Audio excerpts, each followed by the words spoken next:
Hello, book lovers. Welcome back to the book bar. Very exciting day today. Yes, we are on fire today. We are on fire. We are. We are too pretty to burn. We have Wendy Heard, thriller author, with us today, and she is going to talk about so much murder and mayhem. I cannot wait. She's one of my favorites. But first, we're going to play her trailer for you. Yes, here we go.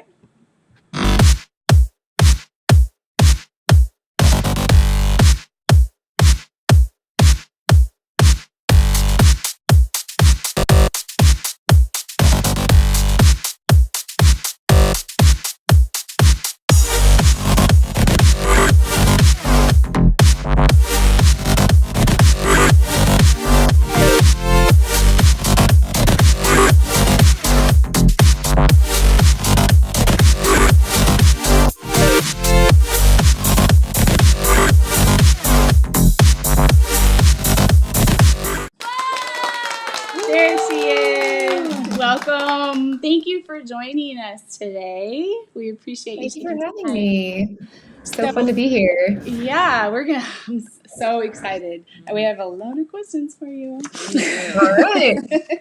So, you are the author of two, let's put them up here, two adult thriller books. I have it on my audio here. Hunting Annabelle and The Kill Club. Love the premise of The Kill Club, by the way. I just have to say, one of the things that was my favorite at pieces where you would end a chapter in one person's head and they would walk by maybe another person and then you would pick up in that person's point of view. I forget the name of the movie. It was with Denzel Washington, but it was whenever somebody would bump into somebody and it was kind of like he was a demon sort of, and he would transfer, but it was fun like that. You would go with different POVs. I should watch that. Yeah, it's Maybe I won't. It's scary. And now you have a brand new YA thriller, She's Too Pretty to Burn. First of all, the cover. Yeah, very pretty. Gorgeous. I know. Yeah, it's so pretty. And second of all, the title. I mean, right there. I can't get over the title. I love it so much. So why did you switch from adult to YA? Yes. I have always wanted to have both of those things going. Actually, when I first started writing again after taking like a long break from writing, and I was like, I'm going to pursue publication. I started writing in YA, and then I switched over to adult. So I was really happy to, go back and write some YA. And in my perfect world, I have like both brands going, and so I'm kind of writing one book of each year. So that was always kind of my goal. So it's exciting. Now, for Hunting Annabelle, I mean, he was a young character. He was 19. Yeah. Did they just kind of cut that off at 18? Is that why you didn't go YA with him? I think Sean was 22, actually, if I'm remembering correctly. And I know I always forget, though. I'm like the worst. But also it's like thematic. There's not issues of coming of age. Doesn't have any scenes in school. He's not a high school student. He's not a college student. It's like it's also thematic. What constitutes YA. But yeah, my adult books lean young. No, Yeah. I like to read. I mean, I'm of the 55% of people who read YA, and I guess we call it new adult. We would give it a title. So yeah. So you said you wanted to stay in kind of both, where you're going to write in both. Yeah. I have an adult book I'm working on right now too. I've been working on an adult book for a while. I pushed pause to go work on my second YA. Once I turn this draft in, I'll go back to working on this next adult book that I'm working on. Is that the one that you just tweeted that you had just finished the draft? Yeah, so I just finished my first draft of my for her YA. Oh, yeah, the Thelma and Louise one is the one I just finished. Yes, I got it right here. So yeah. first of all, congratulations selling to Little Brown. That's exciting. Thank you. And how fun! Thelma and Louise meets the twin. I'm a big fan of Natasha Preston is her last name, but oh, cool. And I know you probably can't tell us too much about this one because you're going to be doing some things with that one. But that one comes out next summer, 2022. Okay. Yeah, I'm allowed to talk about it. I can tell you a little about it if you want. Yeah, I mean, that's an exciting one. It's It's called Dead End Girls, and it's about a girl who she's 2 years into a revenge plan to fake her own death and get back at her terrible family. And so she's got this whole life planned out for herself. And it's sort of that thing where I've always been curious about, smart young girls. I really have always felt like, God help us if our academic decathlon girls turn their minds to crime, because they can take over the world. And so I kind of wanted to explore a character who's like extremely academically smart and turns it to crime a little bit and fakes her own death. And so she ends up on the run and shenanigans ensue. Nice. Yeah. But no driving off a cliff at the end. That would be pretty awesome. It's funny that you say that with like the gifted children, if they were to go somewhere into crime, because like I told you, I teach middle school kids, and they do some pretty shenanigan type stuff. And I always say, oh my God, they would just apply themselves to their academics like they do some of their criminal behavior. But it took some of the gifted and talented kids and did that. Or the pranks. Didn't you have like some pranks in your school? Some pranks. Pretty intense pranks. Yeah. We have a little. We had a little underground fight club at one point. Yeah. Really? Wow. Girls. Nice. Yes. 5th graders. I would expect it from the 6th, but not the 5th. Yeah, they would meet in the bathroom. You telling me that you had a group of 5th grade girls do an underground fight club at school? Yes. They would meet in the bathrooms. They had a locker that they had the schedule in. And so everybody knew the combination to the locker. So they would go in and they would write, it's kind of like football squares, if you will. They would write their name in a square for a time to face off with, so-and-so.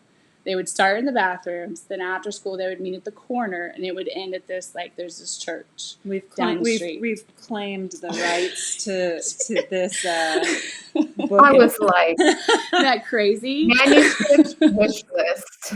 Yeah. Middle grade manuscript wish list. Oh Right. my God. Yeah. We just pitched the hashtag idea. own voices. Yeah. It is true. Wow. True story. That's really awesome. So talk about. I mean, terrible. Don't do that, kids. That's Right. terrible. That is not awesome. Yeah. The unlikable female characters, which is all about, you co-host a podcast, which I listened to a few. So first of all, I guess, why the unlikable female character? I mean, we like. Well, Yes, we love. women get asked this all the time. Like, is it okay if she's unlikable? The word unlikable gets thrown around with characters all the time, with female characters specifically, and it's just like, what is this? What is it to be unlikable, and what is it to be likable, and why are we obsessed with this nebulous characteristic of likability? So, Lane and Kristen and I just thought it would be interesting to explore these characters in books and film and just kind of like unpack what unlikability is and, kind of examine it. So, yeah. No, I love it. Because look at my little 5th grade fight club. They get a bad rap, but really they all have stories, to tell. Mm-hmm. And I love that you've kind of made that your, I know, well, we had a main character that was Sean in the first one, and then we've got 3 with Veronica and Mick. And now you've got, more female characters. So I love that. It gives some empowerment to girls that are reading your book. Mm-hmm. So thank you for that. And you have very diverse characters as well, which we need. Empowerment to do murders. Yeah. I guess. Hey, whatever works. What is not, with your was there any like pushback that you got, writing, your main character for Hunting Annabelle as like a male Korean? No. I mean, I don't think I had any problems. I think it's more, the stereotype is more like men writing women coming up with like all kinds of things with breast bouncing and, ridiculous things like that. And then, I think that the problem doesn't necessarily go the other way, but I had a lot of, I did a lot of research and I had a lot of like male readers help me out with that part of it. So, yeah. I mean, it was done very well. Yes. It wasn't like, oh, this is a woman writing a man, Yeah, it was really, really good. So in She's Too Pretty to Burn. Yes, let's chat about that. Chat about this one. So, Nico, what was your I love him. Yeah, I do. I love him probably too. would have liked to see even more of him. So, what had you put chapters of his point of view towards the end, and not necessarily throughout, or even further into the book? Or you left it open ended. Yeah, another. I like to do that. Are you going to see a sequel here? Maybe a little bit more of him? I do have a sequel in my mind. I haven't really been asked to write it, but I always have more books in these worlds. You know what I mean? Like I have another Kill Club book in my mind. I could write another Hunting Annabelle book. I always like to think about what else could happen next in the book world, right? But Nico, I thought it was fun because Nico's whole thing is his unpredictability, right? He likes to take people by surprise. And you've been this whole book kind of watching him do that to other people. You've been behind the scenes, right? You've gotten like a behind the scenes look into how he does it. You've been with him setting things up and installing things and doing bad things. You've been on the you've had like the sneak peek behind the scenes, but I thought it would be a really interesting experience as a reader to have him like turn that on you. And now you're suddenly surprised by Nico and you're now just witnessing along with everybody else. And so I thought it was in character for him to make an appearance at the end and take the readers by surprise. Reminded me of the Netflix show You. Yes. Yeah. Kind of like that creepy, like, Well, he's in second person. That's why, because you was in second person. And so, I was thinking about that. I did notice Veronica was written in past tense. Mm-hmm. And it was present, and then yes, and then. Ooh, you're the only person who's ever asked me about that. I've always wanted to be asked about that. Yes.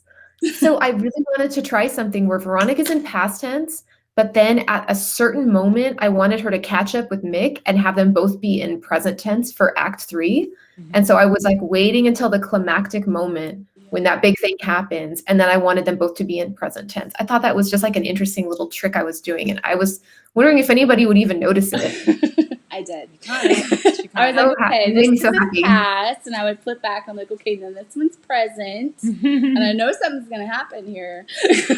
But yeah, it did. So I did notice. That was good. Yay! And the prologue is in present tense. Yes. Well, and that is hello, catchy. It's like a fast forward, right? A flash very forward. Hooky. So I thought that was interesting. That last line did it for, I'm pretty sure, everybody. He's watching me die. Yes. And, you don't know it's Nico at that point. But yeah. I was, and when I was reading this, the entire time I was thinking, my goodness, this reminds me so much of Banksy. And then on page, I think it was 284, you actually mentioned Banksy. And I was like, oh, see, are you a fan? Mm-hmm. I am. And I had originally, I think the whole idea for this, world that they're in and everything came from me imagining a more violent and disruptive teenage Banksy. Yeah. Like someone who's like that, but not pranks, crimes, you know? Well, and I love that, nobody knows who he or she is. And they just go overnight and they do these crazy artistic installs. And then people are floored by them. I really want to know who's responsible for the, have you seen those silver, it starts at it's crazy. It's this big silver just structure and they're popping up all over in different countries. Houston has Really? one. Yeah, Houston got one. I'll look it up. But that's really cool. Well, nobody knows what it's for, and it's kind of scaring people because it's just a silver triangular structure, and everybody's wondering if Banksy is behind it, which he very well could. That's how he rolls. Yeah. The other thing that I like too is you use real world issues to kind of create your books. Like for the Kill Club, this last part really touched my heart. in the back where you talked about you got the inspiration from real stories with foster kids and whatnot, and then the fires, of course, in California. So I do really like how you kind of bring that into your novels. Will you be doing that in your next ones as well? Yeah, so actually, with Dead End Girls, the main character, one of the things she's struggling with so much is that, and I got this idea from a real thing. I had someone tell me when I was in high school, my parents had 50-50 custody of me. And so I had to live out of a suitcase from the time I was in middle school all the way up through high school, because I'd go from like 1 week to this house, the next week to the next house. There was never any point in unpacking my bag. Right. So I just lived out of a suitcase, and I could only own what really was in the suitcase. And when she told me about that, I just thought to myself, like, that's really interesting and dark and like unhappy. And like, I just got this idea of like a character in that situation, but who had these, both parents were terrible. And so she's bouncing back and forth between these two terrible families. And each place, she's just like an outsider, and she's just getting like angrier and angrier. And then she turns her sights toward faking her own death, and they'll all pay and they'll all be sorry. So yeah, again, it's like this like really, real thing I think a lot of kids, struggle with, and I thought it was interesting to kind of take off from there. No, it's very true. I mean, we have a lot of kids who are labeled homeless. Yeah. And homeless, basically, it can mean that you're actually on the street or you're just living on somebody's couch. And then you've got the blended families where they do go 50-50. I myself is one, we don't do 50-50, but, the kids are back and forth. So, yeah, they deal with a lot, different ages. Agreed. Yeah. There's also an aspect, it's not so much, it's not in the Kill Club, but in Hunting Annabelle and in She's Too Pretty to Burn, there's a lot of art. There's like, it's very art. So, well, we did some research on you, and you have an art background. Is that what kind of studio art? Yeah, I have a degree in studio art, emphasizing painting, but I did a lot of photography in that degree as well. So it was very fun in She's Too Pretty to Burn. There's like a ton of photography in that book, and I got to be back in the dark room, and Veronica works analog. I thought that was like kind of it's a very typical Veronica thing to do. And I thought it was atmospheric to have scenes set in a dark room. It's not as much fun with digital photography, like scenes set at your iMac on Photoshop. Right. Sitting in a dark room. Yeah. But yeah, I thought that was really fun. It's a fun way for me because I don't really get to paint as much anymore. I'm just too busy with all the things. And so it's a fun way to kind of feel connected to that still. And I know it's kind of, I think it's interesting when people have like a specific skill or background and they write about that, because there's going to be an authenticity there. And that, like when lawyers write legal thrillers, it's very authentic. Or when, cops write detective stories, it comes out, political. It comes across. Yeah. Stacey Abrams writing a political thriller we just can't wait. Now I got to look that one up. She's giving me so much today. I know. Now this was a Dorian retelling. So what kind of made you decide to go with that? That's one of my favorite stories ever. Just so dark and twisted. And then I was very excited to read this. But what kind of made you think, you know what, I want to do that? Well, I'm the artsy person who, loves that idea of like a picture being imbued with like magic and the power of an image. So, it makes sense for me. I don't think anyone's shocked to see that coming from me. Well, again, you talked about unlikable female characters. I really liked Mick. I know that she made some mistakes and she was a little pushy at times, but I really enjoyed her. See, I liked Veronica better. See, that's how it goes. But and then we both liked. I was Nico. Like, Mick needs to stop whining. Like, no, I wouldn't either. I'm like, it's just a picture. If somebody's flashing a thing in front of me, I wouldn't like it either. But yeah, then we did both just love Nico. We love Nico. But I do too, because a lot of we have so many filters on pictures today. We have to get the right angle. True. Girls won't let you post it unless it's like approved. So I kind of got that in there as well. But it very, very much spoke to a true YA heart. So it was, kind of your new YA debut, I think really did dig deep into what a girl experiences at that age. Yeah. So, So Yeah. let's Well, thank talk you. about your writing process, because you posted that time lapse video of you outlining everything, and we are big fans of Save the Cat. Yeah, we've got that. Yes. So what is your process, and like how long does it take for you to, go from idea to book, rough draft beautiful written? book.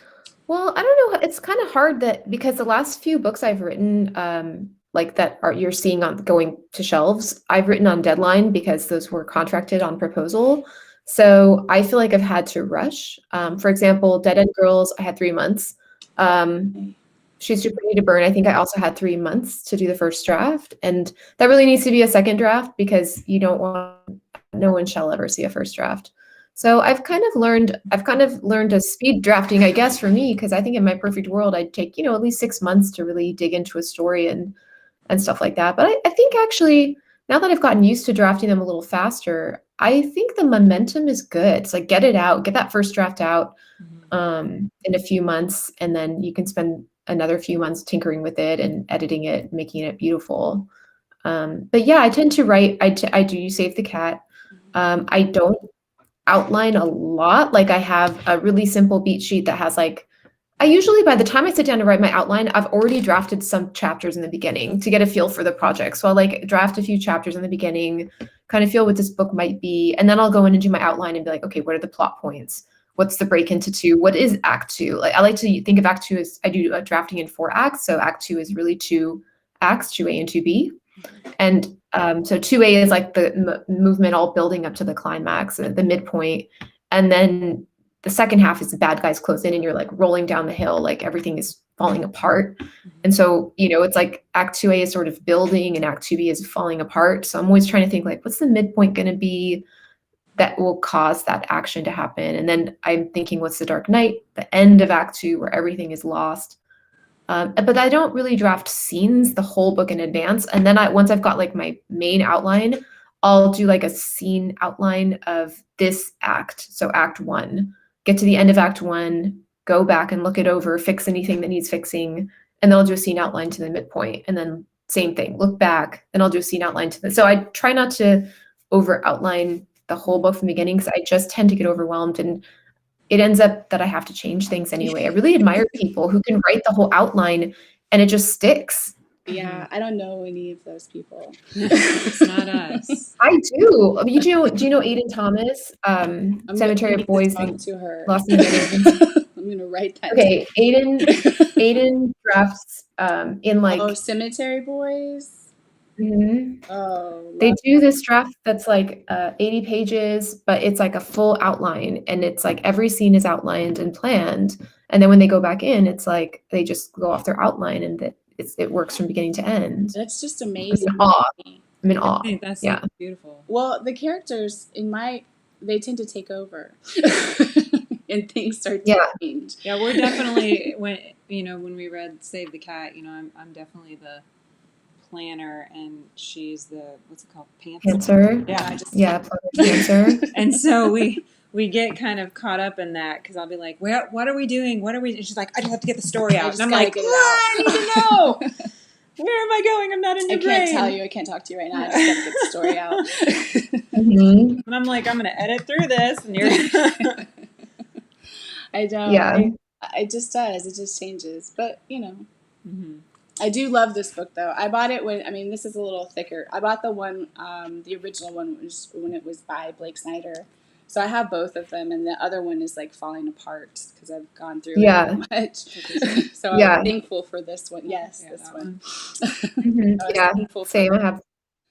There's a new one. Save the Cat writes a TV show that talks about writing episodically.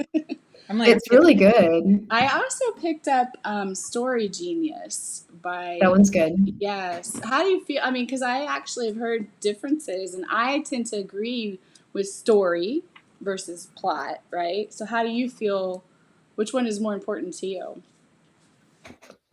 I don't know. I think I think I like templates, and I like limitations. I feel like it makes me more creative. When I don't have enough boundaries on what I'm supposed to be working on, I tend to get a little bit panicky and I don't have as many ideas. So if you tell me it has to feel like this, then I'll come up with all kinds of ideas. But if you tell me it can be anything, then I have no ideas. So I think it just depends on your personality, you know? Yeah. Yeah. Like if you write poetry, do you like writing in meter and rhyme because of the boundaries that forces you into? Or do you like to write free form and then the world is your oyster? You know, it's like everybody's kind of different that way. Yeah, no. Boundaries are good for us. Yeah, we agree. Yeah. Completely. Otherwise, I just go crazy. Get like a Stephen King novel under my belt. So all of a sudden, I wrote The Stand. Like pages of nothing, just nothing. So many words. Yeah. Yeah. So what's your background? Like, how did you? I mean, I know you said you have art and adult education, right? Like, how did you get into writing? Like, and you said you started with young adult, but then your debut was Hunting Annabelle. So how did that transpire? So I wrote my first book right out of high school. I always knew I wanted to write, but I was very discouraged. And I think, then I had to go to college and and everything. So I kind of set it aside for a while. Mm-hmm. And then afterward, I sort of, I think I picked it back up in, I don't know, maybe like 7 years later. And I got an idea for a book and I wrote that book. And then I wrote like 2 other books in that world, like a little series. And I tried to get it agented and it didn't work. And then I wrote a new adult dystopian thriller about a young woman, maybe like 22, so like Sean's age. And that one didn't go. And then I wrote, I think I wrote like 6 books before I got published. And then and then I wrote Hunting Annabelle. And that one was interesting because I wrote it and then I rewrote it after I had gotten terribly injured. This is weird, but like I had broken my wrist and my hip on the same side. So I was like in a wheelchair, but I couldn't wheel myself. So I was really just like very, very badly injured. And I was really like in a kind of a tough place, and I had this soft cast on my hand for the wrist. And I kept telling them, I want to type while I'm sitting here doing nothing for the 3 months. And they were like, you can type, just be careful. I was like, I think you should put a hard cast on it. I really think I'm going to re-break my wrist. They're like, unless you're like, you'd have to be pretty intense to re-break this wrist typing. And I was like, I will re-break the wrist. I promise you. And they were like, you won't, because it's going to start hurting the second. I was like, I don't know how many times to tell them. And sure enough, I re-broke my wrist typing Hunting Annabelle and had to get surgery. So aggressive on that keyboard. Typing with So I guess so. Did you try to query all 6 books or just the few? Those are the 6 books that I queried, I think. Well, let me think. I queried that one, that one, that one, that one, that one. I queried 5 books. Plus the early one that I queried when I was like 19 that was painful. Which was like, I remember the first time we started querying, you had to like send it in the mail. Like you get the letter back. I think I still have a letter. The rejection letters go to your house. Yes, those are nice. Yeah, no more email. It was awful. The email wasn't there yet. That is too funny. Yeah. Well, it's good to hear though. I mean, it's not good, but people who are in the querying trenches right now, they see someone who is now successful and writing and has several books under her belt and just growing with each one. They need to hear that sort of thing for inspiration. Because it is, as it is tough out there for people trying to. It's very tough. Yeah. Especially right now. And it's like sometimes it just takes. I don't know where we get this idea that we write a book and it's like so precious to us, but it's like this. You don't see a painter who paints a painting and is like, this is my painting. True. No, you paint like you have all your character studies, all your face studies, all your body studies, your sketches. Then you have your, first painting in the series. Toss that one. That one wasn't very good. Then you do your next like 10 paintings in the series. And then you kind of hone in what you're trying to do. And then you really do your good painting. But any painting you see in a museum is one in a whole series that painter did. Right. And so this idea that we should just like spit out a piece of work and that's like the thing. It's kind of unique to writing novels, I think. And we kind of have to get past it a little bit. It's not about this one book. It's about your body of work, your whole portfolio, and finding your brand takes money projects sometimes, you know? Yeah, no. Yeah. I mean, and speaking of just inspiration, I mean, who are some people that inspired you along the way?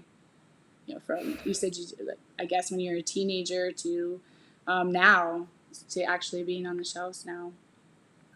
So I always read a lot of like antique Gothic literature. You know, I always read a lot of like Victorian mystery and like Sherlock Holmesy type of things. But I remember when I was like 19, this one author became really popular. Her name was Banana Yoshimoto.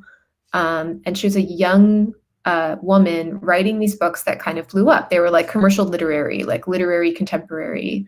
I think it was like her first one was Kitchen, and then she did this one called NP. And I was really inspired by the fact that I saw this young woman writing these books that were like, people thought they were important. You know, these were important books. People thought they were an important part of the literary conversation. She wasn't a woman in her 60s kind of preaching and professorial, you know, she wasn't like Ayn Rand. She was like a young contemporary woman writing about young people. And I remember that really struck me. And I was like, oh, I didn't ever think that if I wrote books that I'd ever get taken seriously, or that books by young women would ever get taken seriously. It just hadn't really occurred to me that that would happen. So I remember that was a big moment. I was like, okay, if she can do it, I can do it. And like wrote my book, you know, badly. That's okay. And I was like, here we are. Yeah. Who are some people that are inspiring you currently? I actually had a couple books that are coming out that I wanted to, that I am just like obsessed with. So I thought I would show you just in case you, okay. Adult thrillers. So Bathhouse. Yeah. By PJ Vernon. Yes, tell us more.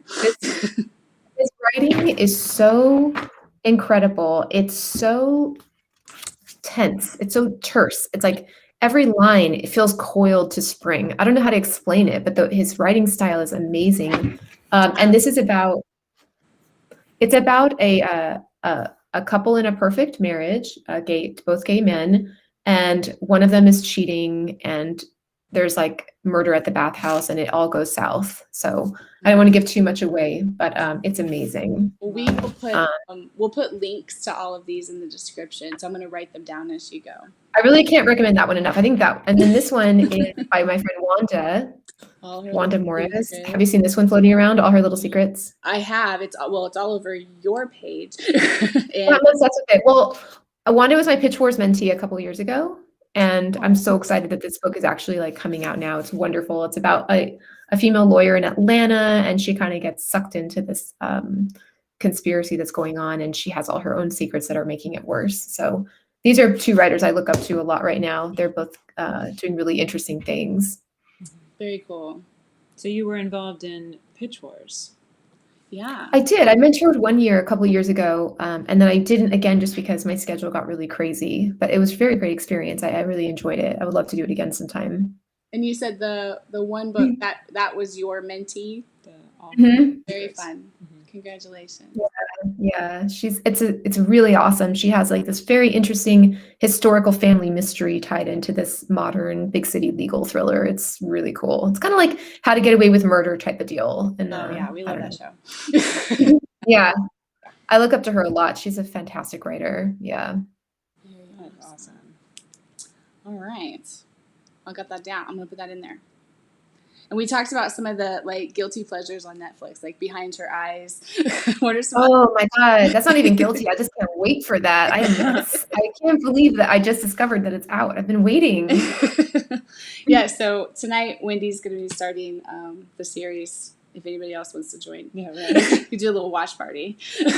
Oh yes! Oh my God, I'm so excited. And she, I mentioned that Woman in the Window is coming to Netflix as well. And shared with me of all of the scandalous little scammy things that AJ Flynn does, pseudonym. But you gotta read the New York researching article. that one a little bit more because I just need to know more. I think pee in cups. Urine in cups. Cups full of pee. Yeah, so apparently one of the little tricksties that he does is put urine in cups for an enemy. So have you ever done like a bad prank? I've done a lot of pranks. I mean, not urine in cup level, But here's the thing. He tried to blame it on his female colleague, Right. Yeah, on his that's cis female colleague. For And prank. it's like, what's the it's worst? not that, My worst prank? yeah, tell us. Well, I was in college. I liked to steal people's keys a lot, and so I would break into their apartments while they were sleeping. That sounds really bad. I would steal their keys and go get a copy made, and then I would return their keys, and then while they were You would sleeping, get a copy of the key? yeah, while they were sleeping, Sarah. I should write a book. Own voice. What would you do? Well, there were several things I did. So one time I went in and I filled the entire apartment with. Takes a really long time, and if you're real quiet, but like, And they're sleeping. they're sleeping. You get cups of just urine. No, yeah, cups of urine.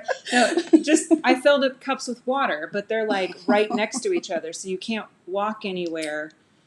You have to like literally pick up every cup, but at some point in time, like, where are you pouring this water? And if you knock it all over, so the entire floor, I mean, it's beautiful when it's all done, because I start like from the entrance of their door to their bedroom and then just like work my way out towards the entrance of the apartment or whatever.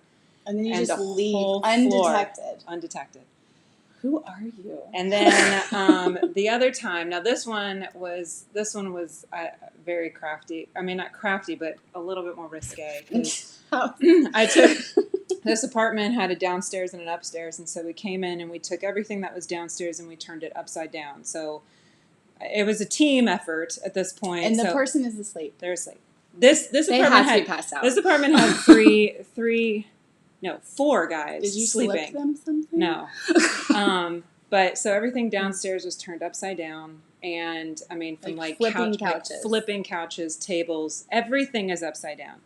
Then we went upstairs, and so there was the 2 bedrooms, and I crawled on the floor into their bathroom. And, did like I wanted them to know that I had gotten in. So I did the whole saran wrap to the toilet. That one is like you just know that somebody was there. But the tricky one was I unscrewed the shower head and I put Kool-Aid in the shower head and screwed it back on.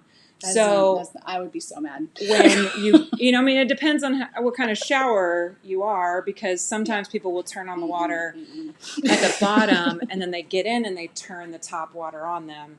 Some people turn the whole thing on, and, But luckily for me, this person went into the shower and turned the shower on, which the water that was all red food coloring came spraying onto their body. And staining like blood. Like blood. Yeah. Staining them and the entire shower. That one was awesome, because I'm like army crawling. You had murder in your veins. What about you, Wendy?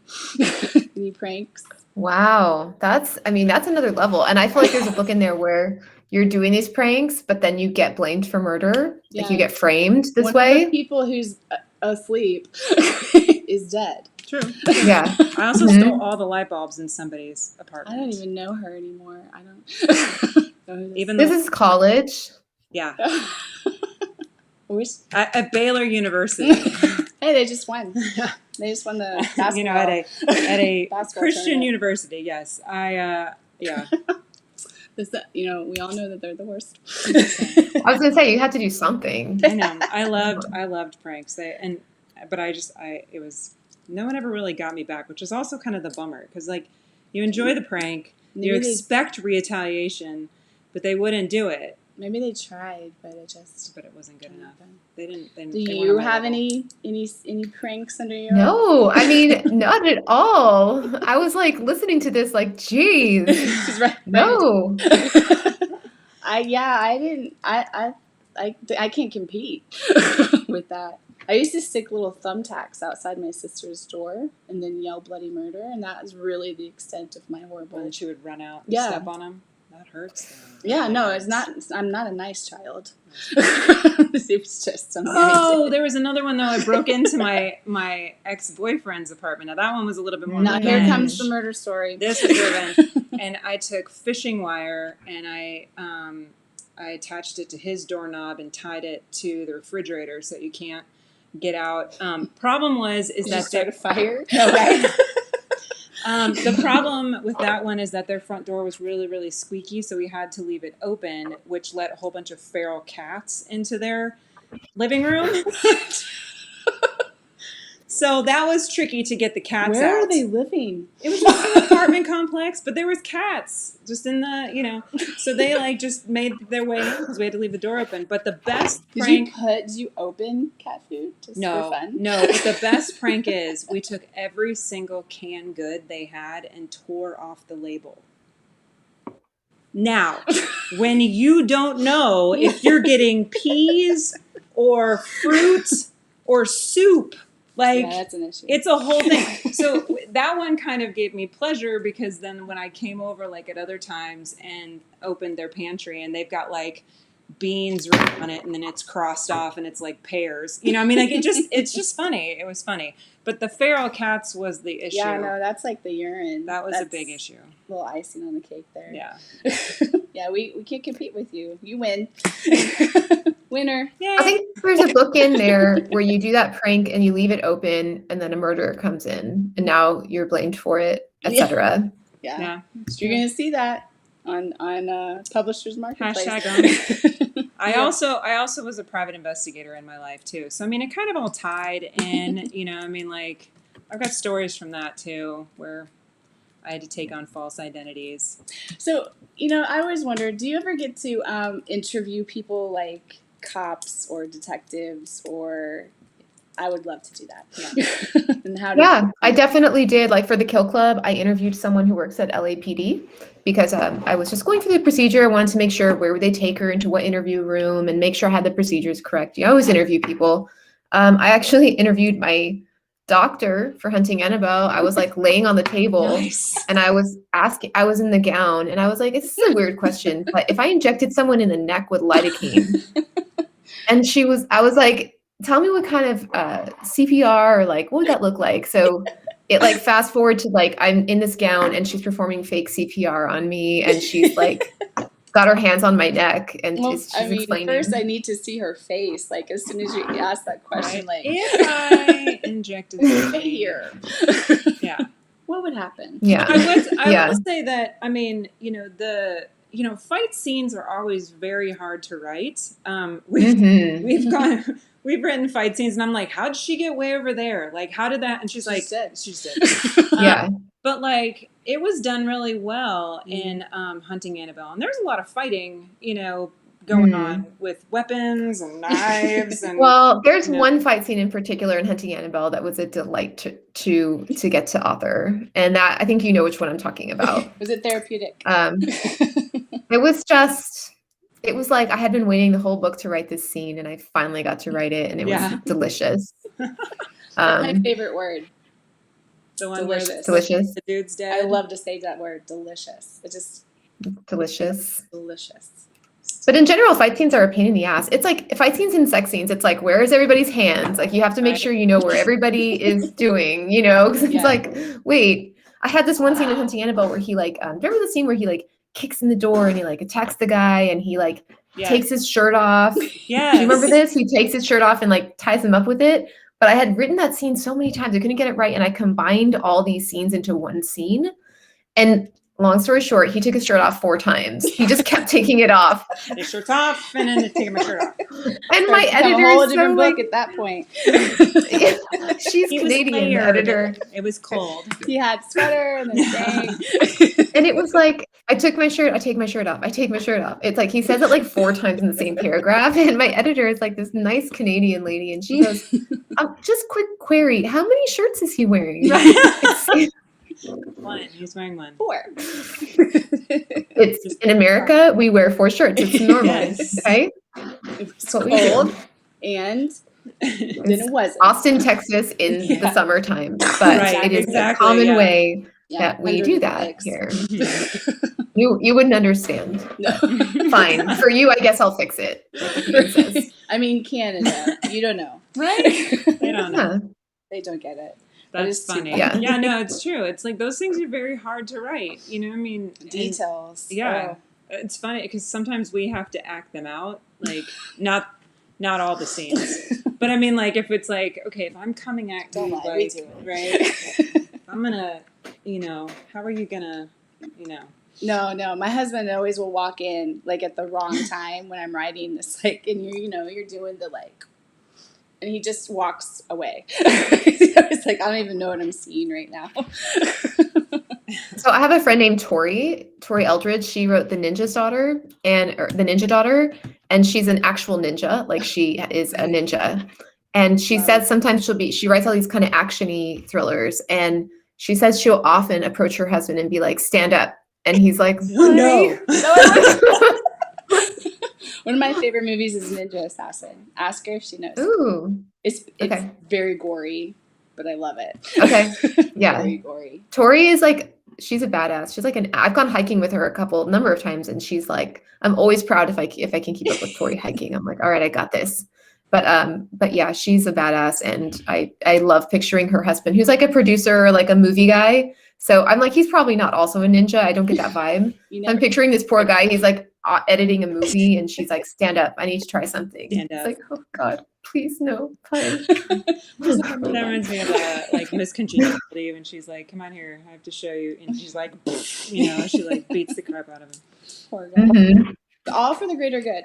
Right. That's right. I need to know if this will hurt. You tell me. Mm-hmm. Mm-hmm. Throat punch. I've always wanted to throat punch someone. I'm not gonna lie. Right. Just someone who deserved it, though. Someone Mm-hmm. who deserves it. That's so funny. Mm-hmm. I feel like maybe I should conduct some research. But yeah, Well, yeah. those were written really well in I Hunting. appreciate that. They're pain. Mm-hmm. They are. It was Louis L'Amour. He's like a Western writer. I used to go back. Mm-hmm. He's like a really good fight scene guy. It's old school, Mm. but that's where I used to go to like study my scenes. But Mm. I'm not a Western type person at all. Mm-mm. But they get some good. He writes some good fighting scenes. So maybe I had a lot of fighting scenes in the Kill Club. That main character was very fighty, yeah, and I always had to write her fighting. I liked her. Mhm. She was a likable Yeah. female character. She was likable, but why? I don't understand. Like, why is she likable? Because she's like, you'd think she would fall into the unlikable category, but she's not. I think unlikable for the people she's around because she's just that, like, I don't give a rat's ass what you have to say or do. I'm going to do what I do. But for the person reading her, I liked her. But I get like her boss or whoever she's just irritating at the moment for whatever reason. I get that. But as the reader, I loved her. I feel like interesting to me. unlikable, is Relatable. really like defined by each individual person. I mean, That's true. like someone who has just gone through a hard breakup or whatever, might relate to like a whiny person who's very upset about a breakup, or somebody else who's like, is like, You are so this is so annoying, I mean, like, and like them. So I really feel like, well, and I mean, she was inspirational eyes to do what beholder. she was doing for her brother. You know, I mean, that was an inspiration. I can relate to somebody like that because you're there for your people, and it doesn't do or die. She was going to make sure he was okay. So that in itself was commendable. So I think that's what That makes sense. Yeah. It was just a strong female character. I like strong female characters. I feel like that's why I related to Veronica, because it was kind of like she's got this opportunity, that she's been working for her whole life. It's like, can you not just get over one picture? Like, this is, like my world just opened up. I mean, it's a No, I get that. big deal. I can see it. I'm always pushing her to like do like, come on, let's do it. Stuff she doesn't want to do. Yeah. And I'm Nick. Someday we'll take the book bar to like a haunted house and and terrified beyond belief, and just Christy laughing, just It's on my bucket list. on everything, just laughing at me, and then leaving me. Y'all aren't too far from New Orleans. They've got a lot of nice haunted houses over there for you to go. And they have actually like haunted hotel. Yeah, like you a writer's just sent me retreat. something. It wasn't in New Orleans. What was that New house? Orleans is haunted. The whole town. I want to go to the sleep there and just sleep. Yeah. Just take. I really want to go to New Orleans too. Really bad. I'm just gonna camp out. No, it's this. It's this house. This one you sent me. Oh, let me get to it. Where is it? Yeah. This the Lizzie Borden bed and breakfast. Yeah. And I've always wanted to go sleep in the room at the Overlook Hotel. Who's coming with me? Anybody? It's just me. Did you read that Lizzie Borden retelling like a few years ago? Was it by Dawn Snelling? I'm looking it up right now. See What I Have Done by Sarah Schmidt. Sarah Schmidt. No, I haven't read that one yet. That book is hypnotic. It's very strange, but it's so interesting, and it's very specific. Like it's got almost like a chanting sort of feeling to it. You're inside the head of this person, and it's got like a really interesting like meter and rhyme. It's just crazy. It's a really cool book. I really recommend it. That's a big mystery. Did she do it? See what I have done. Yeah. Yeah, it's got this like really awesome bird on the cover, which ties into the story. Yeah, it's one of those where do you ever read a book that's so atmospheric that you feel icky after? Like it's too real. Do you know what I mean? Like it's too close. No, I have done that with a movie. Witch.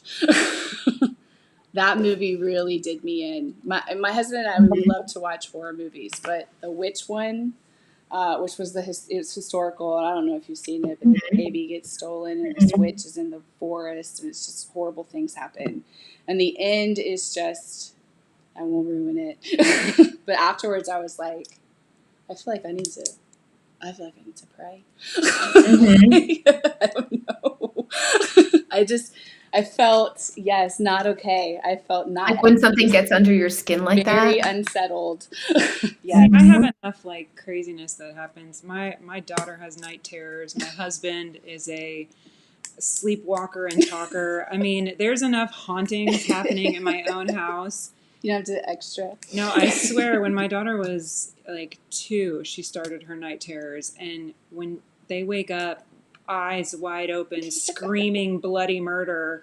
Yeah, that and like scary. She stares like right through me, like there's somebody behind me. I swear I was like, what's in this room? Like I would just be freaking out.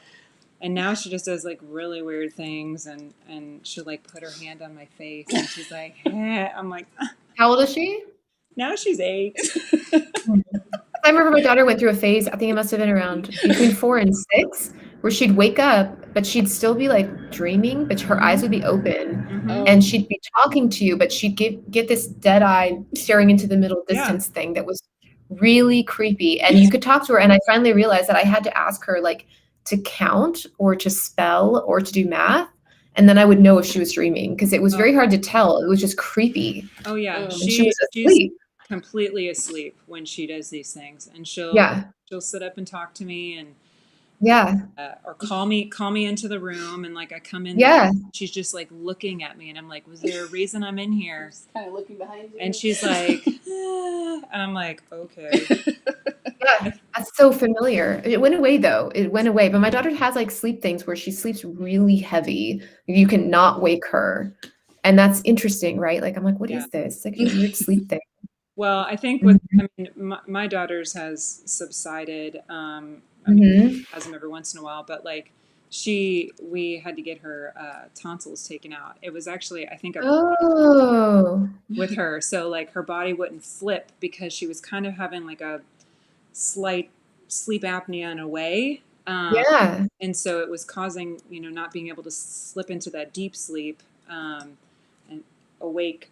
And it was just, there's just scary. But then like one night, you know, I deal with her and then I walk back into our bedroom and my husband like shoots up in bed and he like walks over to like the side and like grabs this blanket staring at me the whole time and he like holds it to him and is like, and I'm like, what is wrong with everybody?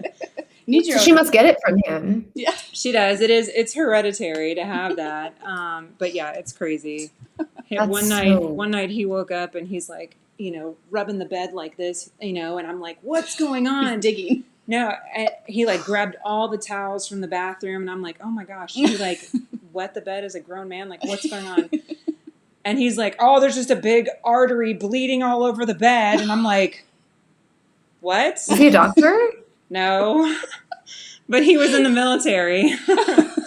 So, you know, every once in a while there's a, sir, yes, sir, you know, that gets yelled out. But, you know, I mean, I tell you, there's enough crazy. Well. There's enough Dude, crazy. I was doubling up on my sleeping medication. Yeah, that's why I'm a night writer. I write till late at night. While everyone is slipped into their deep sleep, then I can go to bed. But, yeah, it's crazy in my household. Story. Oh. Well, we wanted to play a little game with you that we kind of play. Ooh, okay. We ask funny questions, and then we, you know, get your answers. Yeah, so quick. Okay. It's All right. quick, yes. Stop the top Okay. of your head. Here we go. I love it. Is cereal soup? Yes. Why? Because it's liquid. You eat it with a spoon and drink it out of a bowl. Okay, next. Okay. What does it say? What is the weirdest smell you have ever smelled? I would say sometimes when you're on the beach in like Northern California, there's these kelp beds that kind of have all things rotting in them. And so they give you these weird, like sulfurous, salty, like fishy. Yeah, dead. Mhm. Just dead. Yeah. That one, Dead flesh. you know that plant that like smells like flesh? Oh. yes, Mhm. it's the plant, burnt flesh. Yeah. What secret conspiracy would you like to start? Ooh. Am I just finding a conspiracy or I'm starting like a, You can make like, it what am I- up. You can, whatever you want to do. okay. I really enjoy like underground things are connected to each other conspiracies. So maybe some kind of like underground discovering of secret documents that like hold the secret to some old thing. That would be my favorite. Her. All right. What is the most ridiculous fact that you know? I would say I know an inappropriate amount about birds. I like birds, and it's something that's been commented on that I have no reason to know all these different breeds of birds and what they do and where they live and like how they behave. But I just really enjoy birds for no good reason, and I know a weird amount about them. You should put birds in your books. Yeah. Mrs. Well, you did. No, she did. And when she's laying down looking up at the birds. That's when true. She's, Yeah, I did. Be little Mrs. Westerway. What is the best Wi-Fi name you've seen? Oh, my neighbor had one that was like, it was like, get the F away from my Wi-Fi and go home. Nice. It was something like that, where I was like, okay. When I'm at school, FBI surveillance pops up. That's mine. Ours is FBI surveillance. I always look out the window like, I know there's a van around here. Mm-hmm. Is a hot dog a sandwich? Yeah. Yes. I have argued this point before. Well, there. This is not my first day. This is a toilet paper one. What? Where? Toilet paper. Over or, yes. or under? Over or under? Over. And if you were at somebody's house, would you fix it?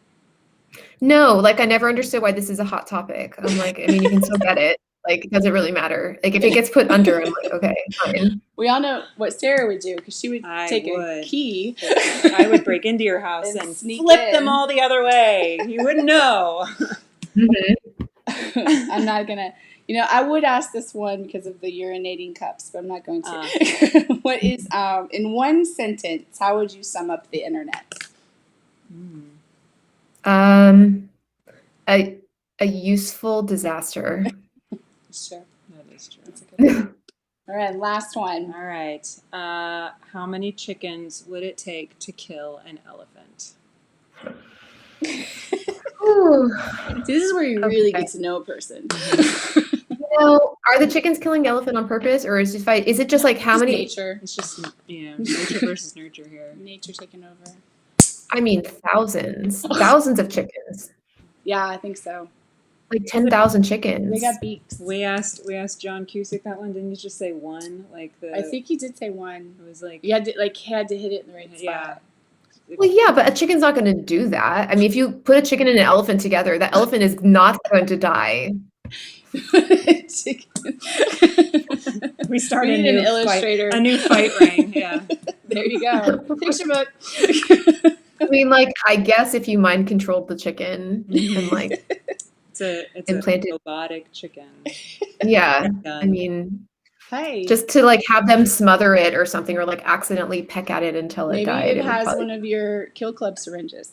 Mm. Well, in that case, Yeah, One little chicken. secret ninja. There you go. Mhm.